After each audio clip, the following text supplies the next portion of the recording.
one of the absolute biggest mistakes I see anyone play is where to activate first in the fight phase. People screw this up constantly, and they just completely throw games in their own turn. I see it all the time. I've seen just people in the Discord do it. I've seen people at live tournaments do it. I see people on stream do it all the time. I see people at the clubhouse. I've seen clients do it, and I always berate them when they do, with love, of course. So pay attention today, because we're going to fix one of the largest mistakes that anyone who's ever played a melee army can ever make. So we got to figure out who activates first. All right, now what's the big deal? See, prioritization, especially in the fight phase, is one of the biggest questions in the entire game, especially if you are a melee army, but honestly, also if you're a shooting army and you happen to have maybe like one melee unit, that can be critical as well. Your opponent can have multiple abilities that may interrupt your combat and cause devastating damage to you in your turn. So what we're going to do in this video is I'm going to talk to you about the exact examples of how to identify what unit. So let's say you charge 6 units in a single turn because you're Orks, or you charge 2 units in because you're Custodes or whatever. I'm going to tell you all the things you need to think about when deciding which unit should activate first. And then I'm actually going to go to TTS, and I'm going to show you specific examples, and we're going to break them down how it totally works. So this video is going to be jam-packed of information. So let's just hit it. We don't want to lose in your turn. We always want to force opponents to deal with your units in their turn, never in your turn. So we have to have good priority. All right, so these are the questions you're going to ask yourself when you're going into a fight phase. Do you have access to fight on death? If you do have access to fight on death, perhaps you don't really care as much where your opponent is going to use a combat interrupt, or you don't care as much if your opponent has a fights first ability, because you can always fight on death to counter that ability. The second question you're going to ask, does your opponents have fights first? Because if they have access to fights first, then you're going to know that might be a unit you can't really charge unless you have access to, fight on death, like we said, or you have other ways of dealing with fights first. Does your opponent have access to heroic intervention opportunities? And remember, there are units out there that have fights first, and if they heroic intervene, they're still going to fight first before you get to activate, and that can really screw you up. So you have to watch out for those heroic interventions. Does your opponent have 2 CP for the combat interrupts? Because if your opponent does not have access to fights first, and they don't have access to combat interrupts, and they don't have access to fight on death, it really doesn't matter where you're going to activate first, except for in very specific scenarios, which I'm going to outline on TTS in just a little bit. Does your opponent have the ability to mess with your CP usage? So can they make you're charging in and you want to use lethal hits on your opponent with a stratagem, and your opponent says, oh no, that's going to cost you 2 CP, not 1. And then you say, crap, I don't have 2 CP, I only have 1. Or you have you want to make sure that your opponent can interrupt over here, but you're going to spend Armor of Contempt in order to make it so that they don't hit you that hard. But if they have you in Effect Aura, suddenly that's going to cost you 2 CP. Do you have 2 CP, or did you only have 1, right? So these are questions you have to be able to ask. And then the last question you really want to be able to ask is, can you mess with your opponent's CP? This can either be using like a Vect Aura, a Battle Shock Aura, or a specific unit like the Nemesis Claw, who just make it so that you can't use stratagems.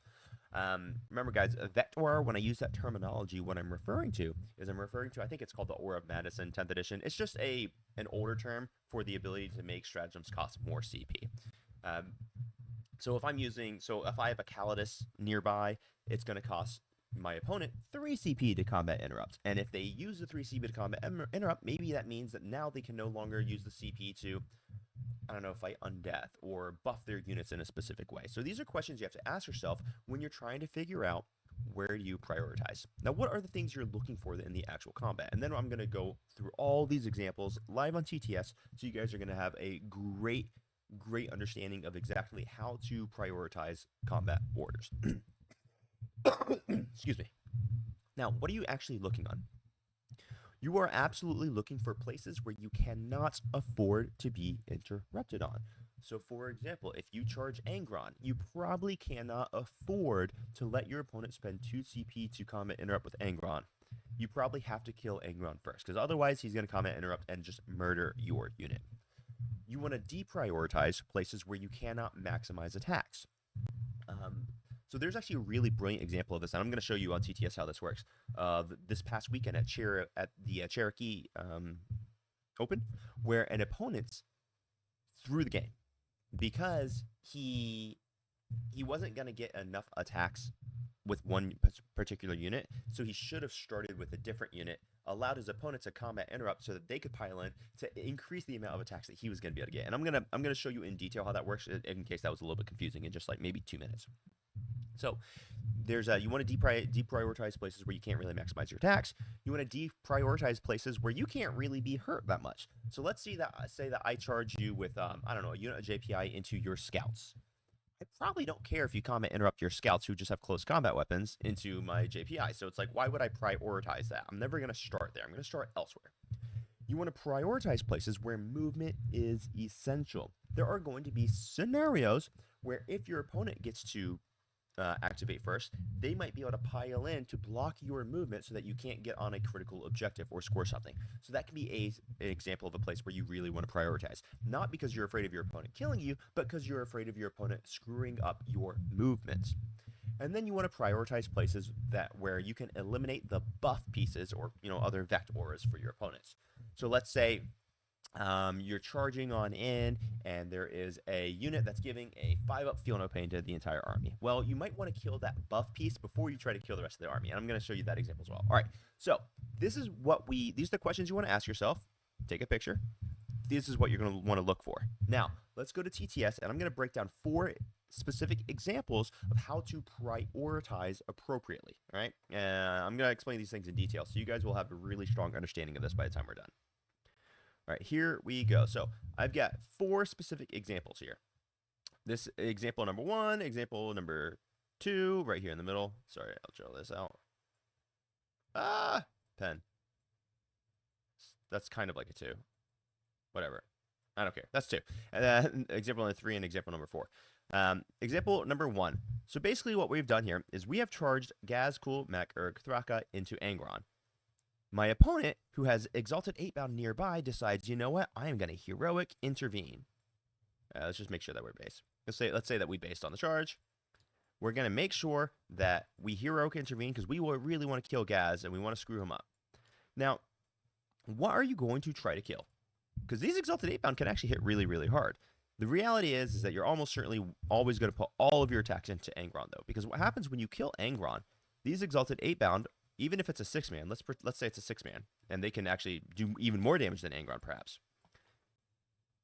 Once this happens, now this squad of Exalted 8-bound is actually going to lose their rerolls to hit, because Angron is providing the buff to increase their ability to hit, right? So, this is a great example of how you might want to just actually kill the buffing piece, because once he's dead, now your World Eater's opponent cannot be fishing for, lethal hits, sustained hits, all those things. So even if he does combat interrupt, it's going to hit you much less hard than if you just killed this squad and then allowed Angron to hit you, because now Angron's going to be the one who's going to be fishing for all those abilities. So you want to kill buff pieces first. Let's look at scenario number 2. This one is actually very specific to this past weekend because I saw it on War Games Live, and I saw the guy lose the game because he made this decision. Now, basically, effectively what happened is Gazkul had a big unit of Meganobs, and he made a charge into a unit of Possess. Forgive me for using the wrong models. It's just whatever. This is the models I had on hand. And the way that he was positioned, when he piled in, basically the only thing he was going to be able to do, he was only going to be able to fight with Gazkul and maybe one Meganob. But no one else was going to be able to fight simply because he was going to be too far away from everyone. So if you look at like this guy can't fight because he can't get base to base with a model that's base to base. Even though this guy can get base to base with Gazkul here, the problem is Gazkul's not base to base. So this Meganob can't fight. So he was going to lose out on a lot of attacks. All right. Then over here, these were actually Squid Cogs, but I just don't have those models right now. So forgive me. We're just going to use Breaker Boys. The point is going to be remaining exactly the same. Then he also had these orcs charging into a unit of legionnaires led by a Chaos Lord who had a really, really strong enhancement that would give him extra damage. Well, right now, this is a very critical charge phase. If you start with Gazkul, well, since only really Gazkul and maybe one Meganob gets in, maybe you kill half of this squad. But then when this Chaos Lord interrupts, he's going to kill this entire squad without even thinking about it. This could be game-changing and game-losing. And honestly, this is what the player did. And he knew the mistake he made as soon as he made it. Everyone makes mistakes, so I'm not ragging on the guy. I'm just using this as an example to teach you guys. So in this scenario, right now, the Meganobs are not particularly scared of the Possessed Possessed are AP 1, and even if they activate their devastating wounds, you got a 5-up Feel No Pain on the Mega Knobs. Okay, maybe you kill 2 Mega Knobs. But what happens is, since he piles in first, once he piles in, man, that means that you, the Orc player, will be able to get to fight with your entire squad. So it's actually going to allow you to get more attacks by letting him fight first, which is kind of weird and kind of counterintuitive.